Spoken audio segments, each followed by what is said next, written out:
Vamos nessa. Agora, pessoal, vamos falar nesse bloco sobre responsabilidade por sucessão. Vamos falar dos artigos 132 e 133 do Código Tributário Nacional. Vamos nessa? Vamos lá. Então, vamos lá. Veja aí que, de acordo com os incisos 1 e 2 do artigo 133 do CTN, a pessoa natural ou jurídica de direito privado que adquirir de outra por qualquer título fundo de comércio ou estabelecimento comercial, industrial ou profissional e continuar a respectiva exploração sobre a mesma ou outra razão social ou sob firma ou nome individual, responde pelos tributos, relativos ao fundo ou estabelecimento adquirido devidos à data do ato. Aí você vai ver um ponto. Isso é artigo 133 do nosso querido CTN. Se essa responsabilidade, será subsidiária ou integral. Então, o que diz esse dispositivo? É o seguinte: na compra de um fundo de comércio, na compra, que é o chamado contrato de trespasse, na compra desse fundo de comércio, na compra desse estabelecimento empresarial, quem compra pode vir a responder pelos tributos devidos da empresa do estabelecimento anterior.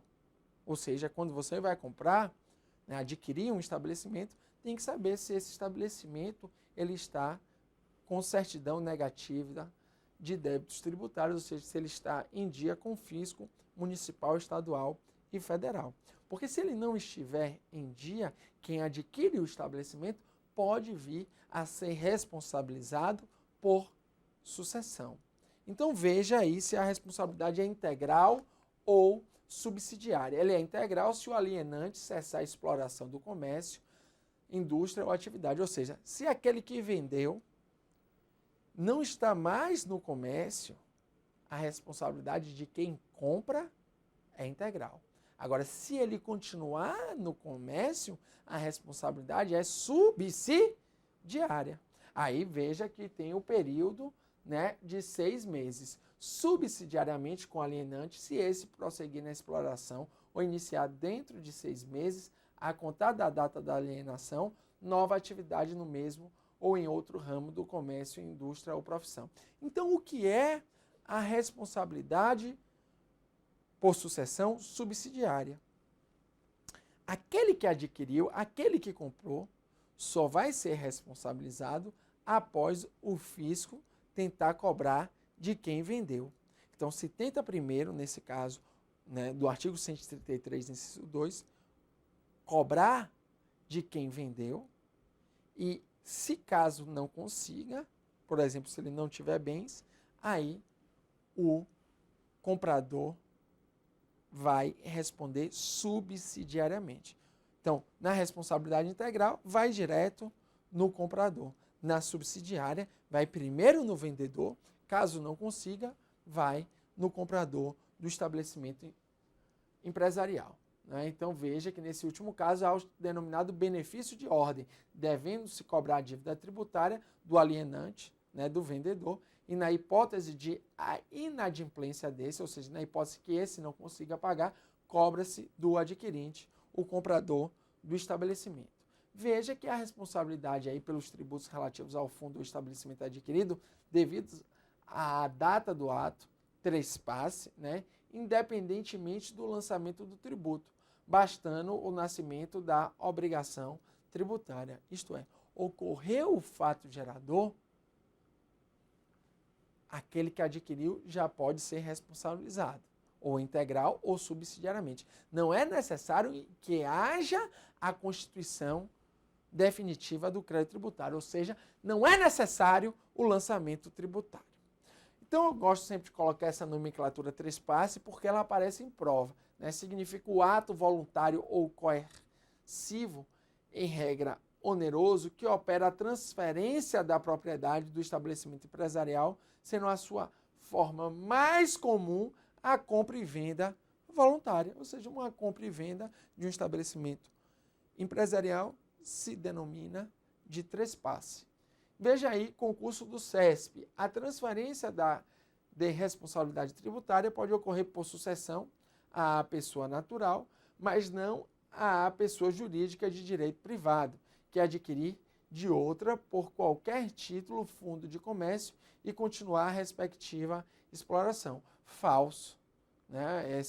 Essa questão, ela desobedece o artigo 133. A pessoa jurídica ela pode ser responsabilizada ou integral ou subsidiariamente. Vamos ver outra questão aí de prova. A pessoa jurídica que adquiriu o estabelecimento empresarial de outra pessoa jurídica será responsável pelos tributos relativos aos estabelecimentos devidos até a data do trespasse, desde que já tenham sido lançados, embora ainda não definitivamente constituídos. A responsabilidade poderá ser integral ou subsidiária nas condições previstas no CTN. O erro aí é no sentido de falar que tem que estar lançado o tributo.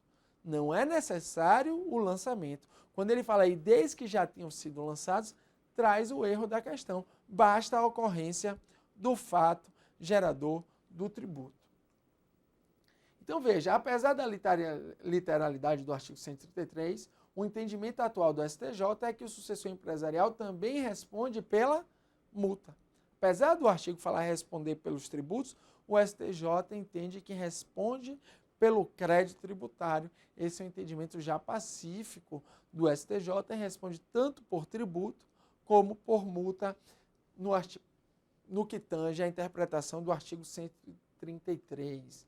Veja que destacamos que a Lei Complementar 118 de 2005, com o objetivo de adequar o CTN à nova Lei de Recuperação Judicial, Extrajudicial e de Falência do Empresário e da Sociedade Empresária, acrescentou algumas regras ao artigo 133. Então, aqueles parágrafos acrescentados foram no sentido de facilitar a compra da empresa quando há falência.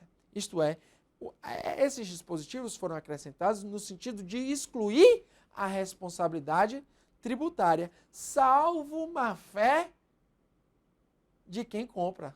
Ou seja, se for um parente, né, aí o CTN vai estabelecer. Então, em regra, esses parágrafos do CTN acrescentados pela LC, Lei Complementar 118 de 2005, eles foram acrescentados no sentido de facilitar, né, que a empresa se recupere, por exemplo, no procedimento extrajudicial ou judicial de recuperação, ou na própria falência, no sentido de se desfazer dos bens para pagar os credores. Então, quem adquire, segundo o CTN, nesse caso de recuperação ou de falência, ele está excluído da responsabilidade tributária por sucessão, salvo má-fé de quem compra.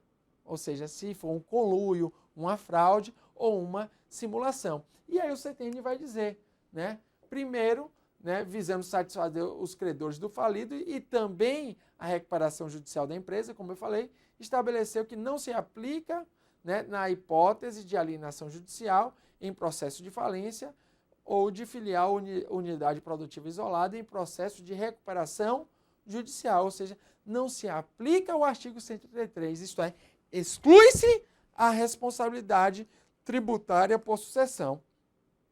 Todavia, veja que, se for parente em linha reta ou colateral até o 4º grau, consanguíneo ou afim do devedor falido ou em recuperação judicial ou de qualquer de seus sócios, identificado como agente do falido ou devedor em recuperação judicial, com o objetivo de fraudar a sucessão, né? Terceiro, com o objetivo de preservar a ordem de classificação dos créditos de falência, né? Então, perceba que exclui esses casos, né? Que um parente até 4º grau ou de um agente do falido adquire o estabelecimento, né? Porque vai ser uma fraude. O cara entrou em falência e não vai pagar os tributos, né? Tentando aí passar uma fraude para o fisco federal, estadual, municipal. Nesse caso, não é aplicada a exclusão da responsabilidade tributária, nesse caso de compra por parente, né, em linha reta ou colateral até o 4º grau, ou de pessoa identificada como agente do falido, vai se aplicar o artigo 133, ok? Mas, em regra geral, se não tiver má-fé, aí não se aplica, é excluída a responsabilidade tributária por sucessão no caso de falência ou recuperação judicial. Veja aí, com o objetivo de preservar a ordem de classificação dos créditos das falências, na falência dispõe que, em processo da falência, o produto da alienação judicial da empresa, filial ou unidade produtiva isolada permanecerá em conta de depósito à disposição do juízo de falência pelo prazo de 1 ano, contado da data da venda, somente podendo ser utilizado para pagamento de créditos extraconcursais ou de créditos que preferem ao tributário. Desse modo, a pessoa jurídica resultante da operação societária será responsável pelos tributos devidos até a data das respectivas operações. Veja aqui, né? Aqui já estamos falando, né, do nosso querido artigo 132, né? Esse ponto aqui do nosso slide já está falando aí do nosso querido artigo 132 do CTN, que é quando ocorrem operações societárias de transformação, fusão, cisão ou incorporação, a responsabilidade também tributária. Veja aí, fusão, os conceitos de fusão, transformação, incorporação, né, e cisão.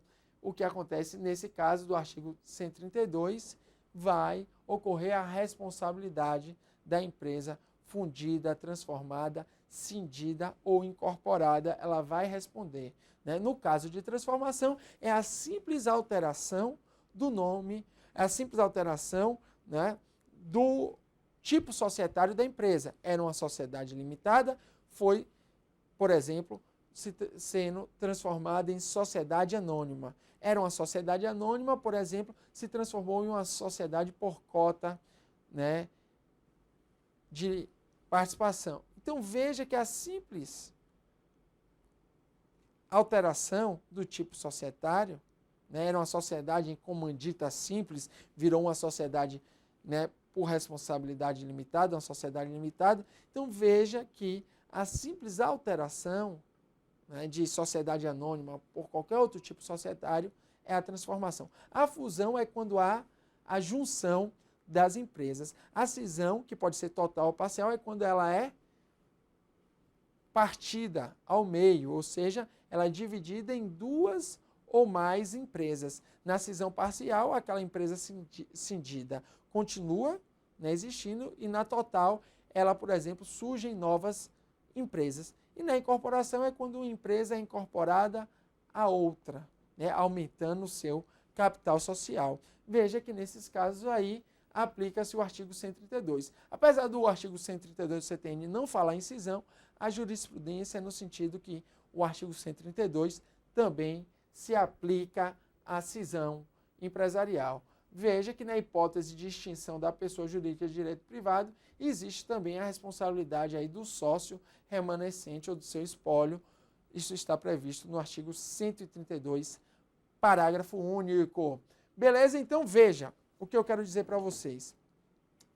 O artigo 132 do CTN diz que nos casos de alteração da sociedade, né, aquela empresa que vai surgir, a nova empresa, vai responder pelos tributos devidos até a data do ato anterior.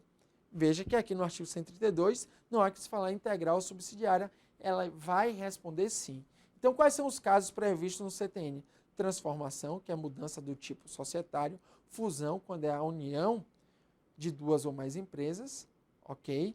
Ou incorporação, quando uma empresa é incorporada a outra e acaba se aumentando também o capital social. Vai responder. Aí o CTN não traz a hipótese de cisão, mas a jurisprudência entende que no caso de cisão também se aplica o artigo 132 do CTN, tanto que, por exemplo, o regulamento do imposto de renda já traz previsto cisão.